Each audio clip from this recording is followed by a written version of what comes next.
नमस्कार, स्वागत है आपका। आप देख रहे हैं हमारी खास पेशकश लीगल हेल्पलाइन और मैं हूं आपके साथ अनंत। इस देश का लोकतंत्र इस देश की खूबसूरती का एक अभिन्न अंग है, जहां जनता का जनता के लिए जनता द्वारा शासन के एक सूत्र पर चलते हुए हर एक नागरिक को समानता के साथ स्वेच्छा से जीने का अधिकार दिया जाता है।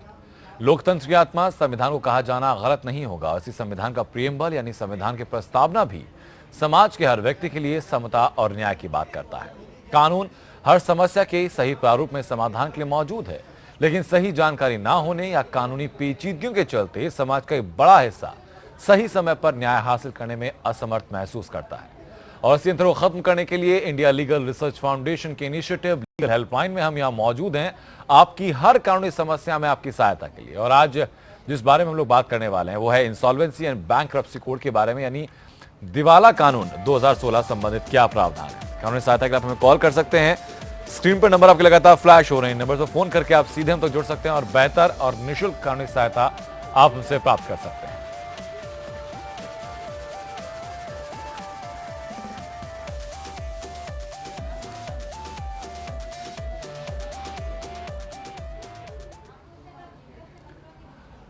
खास मेहमान हम तक जुड़ चुके हैं सुप्रीम कोर्ट अधिवक्ता विपुल गांधा हमारे साथ हैं। सर, स्वागत है आपका।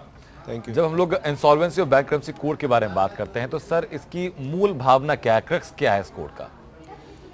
ये जो बेसिक जो क्रक्स है वो ये है कि एक जो कंपनी जिसकी आर्थिक स्थिति ठीक नहीं है जी उसको कैसे रिवाइव किया जाए। वो उसको रिवाइव करने के लिए उसके स्टेक होल्डर्स जैसे कि लेंडर्स या फिर जो क्रेडिटर्स हैं, जो ट्रेड क्रेडिटर्स हैं या फिर जिनको ऑपरेशनल क्रेडिटर कहा जाता है, जो कंपनी अपने बिजनेस के कोर्स में उनसे डील करती है, उससे पैसा लेना देना होता है, उसके रिलेटेड वो लोग इस नेशनल कंपनी लॉ ट्रिब्यूनल एक कोर्ट है उसको अप्रोच कर सकते हैं जी, जिससे कि कंपनी की जो आर्थिक स्थिति है उसको इम्प्रूव किया जाए उसका तरीका ढूंढने के लिए जी। ठीक है। अगर एक कंपनी एक पर्टिकुलर बिजनेस में नहीं अच्छा कर पा रही है जी, तो वो एक जो भी क्रेडिटर है वो कोर्ट को अप्रोच कर सकते हैं एंड उससे कमेटी कोर्ट को अप्रोच करने के बाद कोर्ट एक इंसॉल्वेंसी रेजोल्यूशन प्रैक्टिशनर अपॉइंट कर सकती है जी। वो इंसॉल्वेंसी रेजोल्यूशन प्रोफेशनल एक कमेटी सेटअप करेगा ऑफ ऑल स्टेक होल्डर्स कि जिन्होंने कंपनी से पैसा लेना है। ठीक है, ये पूरा प्रोसीजर सर रहता है, लेकिन उससे पहले जो national company law tribunal NCLT की आपने बात की है, ये बॉडी क्या है, बॉडी कैसे कॉन्स्टिट्यूट होती है, उसका फंक्शन क्या होता है? हाँ, national company law tribunal and national company law appellate tribunal, ये दोनों ट्रिब्यूनल एस्टैब्लिश हुए जून 2016 में जी। इनका बेसिक फंक्शन ये है, कंपनीज जो सारी कंपनीज एक्ट, एक कंपनी कंपनीज एक्ट के अंदर बनाई जाती है जी। जो कंपनीज एक्ट की जो सारे प्रोविजंस हैं, जो सारे कानून हैं जी, वो उन पे अमल किया जा रहा है कि नहीं अमल किया जा रहा है। जो कंपनीज एक्ट के रिलेटेड जो भी प्रोविजंस हैं उसकी जुरिस्डिक्शन सारी नेशनल कंपनी लॉ ट्रिब्यूनल के पास है। और अगर नेशनल कंपनी लॉ ट्रिब्यूनल का कोई ऑर्डर किसी को नहीं ठीक लगता है तो वो national company law appellate tribunal को अप्रोच कर सकते हैं, जो भी एग्रीव्ड पर्सन है। ठीक है, तो यहाँ पे डीआरटी की बात भी हम लोग सुनते हैं, जो डेब्ट रिकवरी ट्रिब्यूनल होता है, जो वो क्या है? डेट रिकवरी ट्रिब्यूनल एस्टैब्लिश किया गया था for the purposes of recovery of debt by banks and financial institutions जी।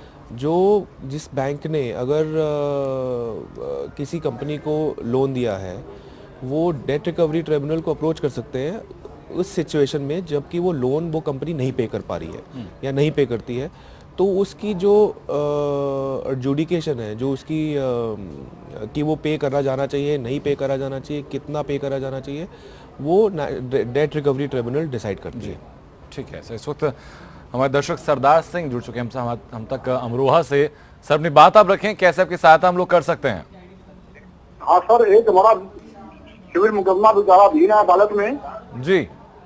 उसमें जो प्रतिवादी की तरफ से जो वकील है वो नहीं आना चाहता, उसने मना कर दिया आने से जी।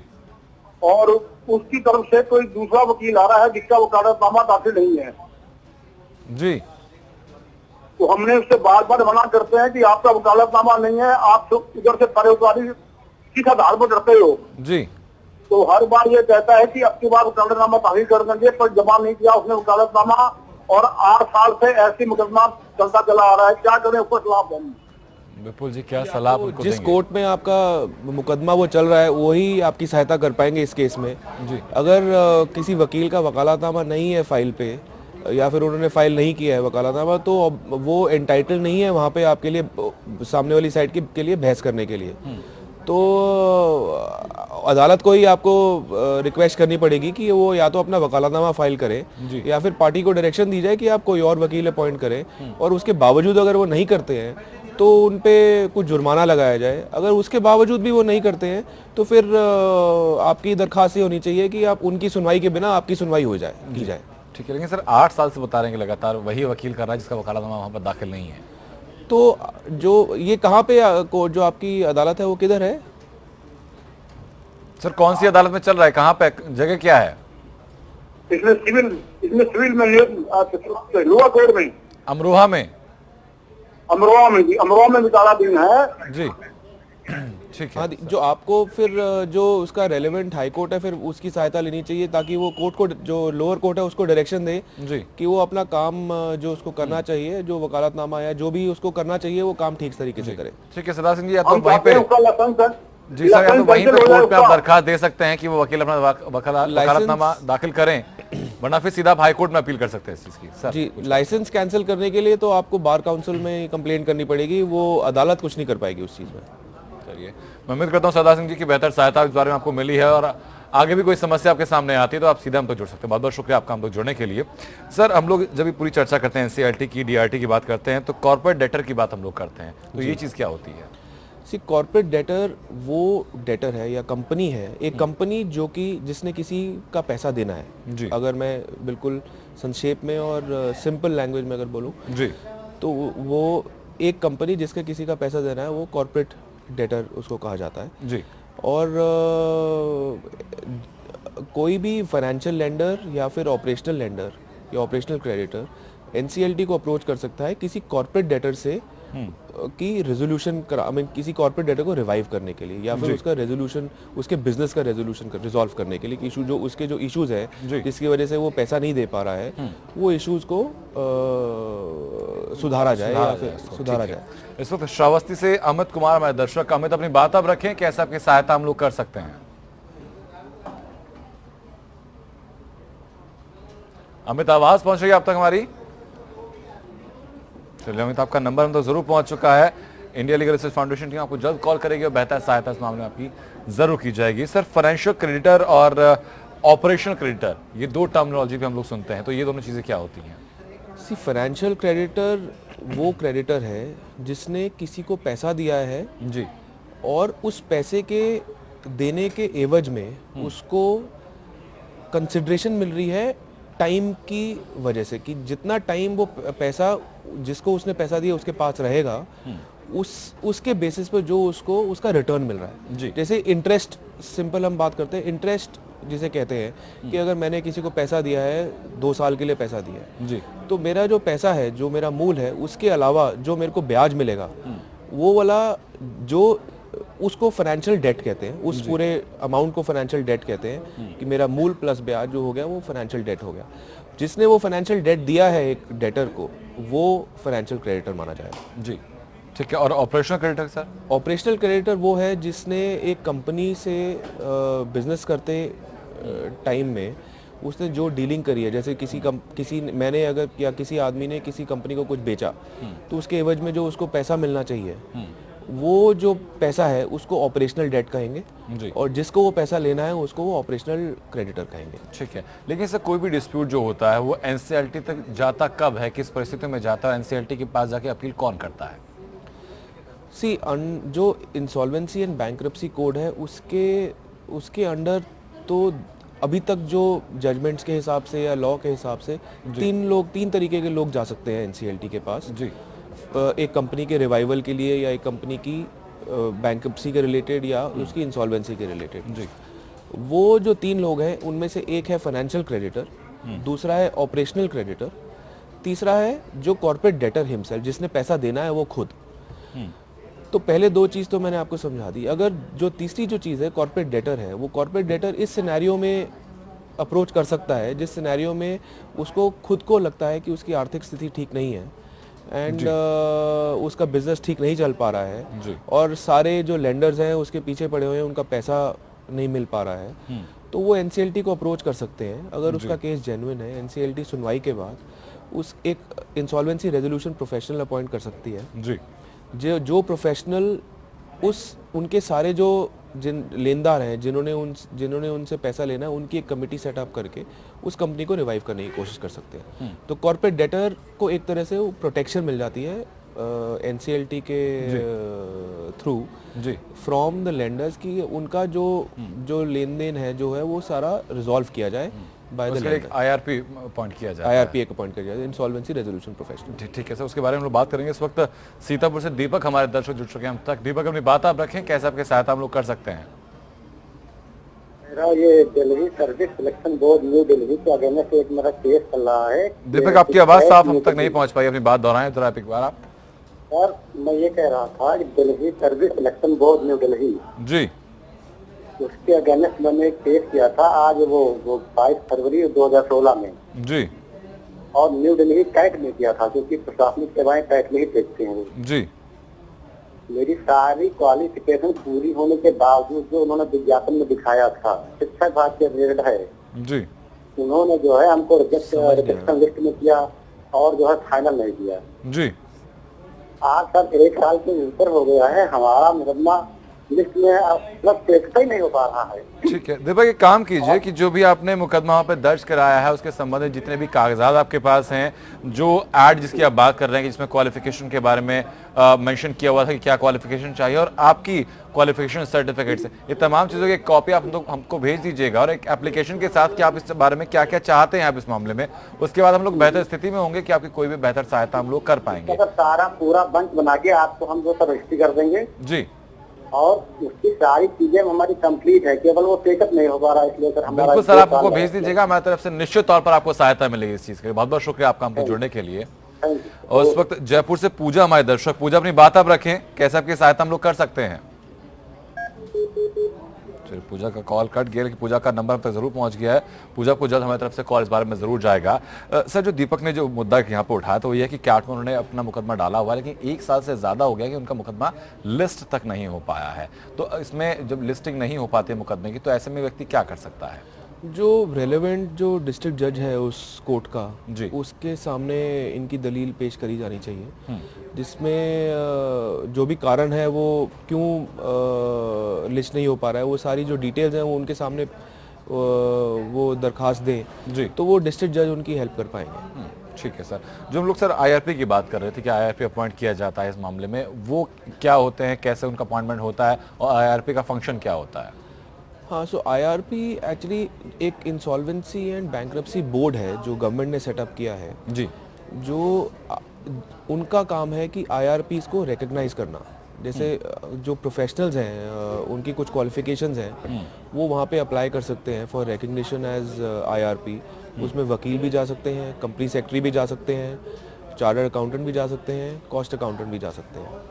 तो उनका एक एग्ज़ाम भी होता है, एग्ज़ाम के बेसिस पे भी वो आईआरपी अपॉइंट हो सकते हैं। वो insolvency and bankruptcy board he conduct करता है वो एग्ज़ाम। जी, दूसरा रेलेवेंट एक्सपीरियंस के हिसाब से भी वो अपॉइंटमेंट हो सकती है। जी, आईआरपी जो भी कैंडिडेट हैं वो अप्लाई कर सकते हैं अपने रेलेवेंट एक्सपीरियंस के हिसाब से। जी, उन इंसॉल्वेंसी एंड बैंक्रप्सी कोड एक प्रोफेशनल को रिकग्नाइज करेगा एज एन आईआरपी। वो रिकग्निशन मिलने के बाद फिर जो भी कोई फाइनेंशियल क्रेडिटर, ऑपरेशनल क्रेडिटर जो अप्लाई करते हैं एनसीएलटी में, वो अपनी एप्लीकेशन के साथ में आईआरपी का प्रपोज्ड आईआरपी का नाम भी देते हैं। जी, तो वो आईआरपी अपॉइंट होने के बाद जब नेशनल कंपनी और ट्रिब्यूनल आईआरपी अपॉइंट कर देती है, जी, उसके 30 दिन के अंदर उस आईआरपी को एक कमिटी ऑफ क्रेडिटर्स बनानी पड़ती है, जी, जिसमें कि वो 30 दिन के अंदर वो इनवाइट करते हैं सारे लेंडर्स को उस कंपनी के कि वो कमेटी में आके शामिल हो। जी, वो 30 दिन खत्म होने के बाद और वो कमेटी फॉर्म होने के बाद फिर वो कमेटी टेक ओवर कर लेती है एक तरह से उस कंपनी को। जी, सारे बैंक अकाउंट्स वगैरह जो फिर वो उस कमेटी के सुपरविजन में रहते हैं। वो फिर उसके बाद वो कमेटी, जब वो कमेटी फॉर्म हो जाती है, कमेटी एक प्रोफेशनल अपॉइंट करेगी जो कि उसकी कंपनी के बिजनेस को रन करेगी, और 6 महीने का टाइम दिया जाता है जी, जिसमें वो रेजोल्यूशन, जो उस कंपनी का रेजोल्यूशन प्लान है उसको इम्प्लीमेंट करने के लिए। जी, ठीक है सर। जब लगातार हम लोगों ने डिस्कशन किया है कि भाई कंपनी अगर फाइनेंशियली हालत उसकी कमज़ोर होती है, दो ही कारण होते हैं। जो पैसा कंपनी लेती है अपने बिजनेस चलाने के लिए, या तो ढंग से बिजनेस रन कर नहीं पाती, या फिर ऐसा होता है कि जो पार्टनर्स होते हैं कंपनी में वो पर्सनल चीज़ों के लिए उस पैसे को इस्तेमाल कर लेते हैं, अपने पर्सनल अकाउंट में डाल लेते हैं। तो अगर दूसरे वाली सिचुएशन आती है तो क्या IRP अकाउंट होने के बाद इस चीज़ की इन्वेस्टिगेशन भी होती है? जी बिल्कुल। जो क्योंकि जब IRP अपॉइंट हो जाते हैं, या फिर जो रेजोल्यूशन प्रोफेशनल जो कमेटी बनाती है वो अपॉइंट हो जाते हैं जी, तो उनके कंट्रोल में सारी कंपनी की जो बुक्स ऑफ अकाउंट्स हैं वो सारे कंट्रोल में आ जाती हैं, और सारा वो आइडेंटिफाई करते हैं कंपनी ने किससे पैसा लेना है, कंपनी ने किसको पैसा दिया है पास्ट में, किस रीज़न से दिया है। तो वो सारी इन्वेस्टिगेशन वो खुद करेंगे एंड एक रिपोर्ट बना के देंगे NCLT में भी और वो कमेटी ऑफ लेंडर्स को भी, जी, जिस रिपोर्ट के बेसिस पे वो उस पर डिसीजन लिया जाएगा कि क्या किया जाना चाहिए उस कंपनी के लिए। ठीक है सर। जब हम लोग मनी लॉन्ड्रिंग की बात करते हैं तो मनी लॉन्ड्रिंग में एक चीज़ सामने आती है कि भाई कुछ शेल कंपनीज फॉर्म कर दी जाती हैं, कुछ बोगस कंपनीज फॉर्म कर दी जाती हैं, जिनसे कि ब्लैक टू वाइट पैसा करने की कोशिश की जाती है। कोई 10 रुपये का शेयर होता है, 1 रुपये में खरीद लिया जाता है, उसके बाद जैसे ही सेबी या ED की निगाहों पर पड़ती है वो कंपनी बंद हो जाती है। लेकिन इसी बीच जो एक्चुअल इन्वेस्टर है जिसने उस शेयर में इन्वेस्ट किया है उसका पैसा भी मारा जाता है। तो क्या NCLT के द्वारा उस इन्वेस्टर को भी फायदा मिल सकता है? क्या वो भी अपना पैसा रिकवर कर सकता है?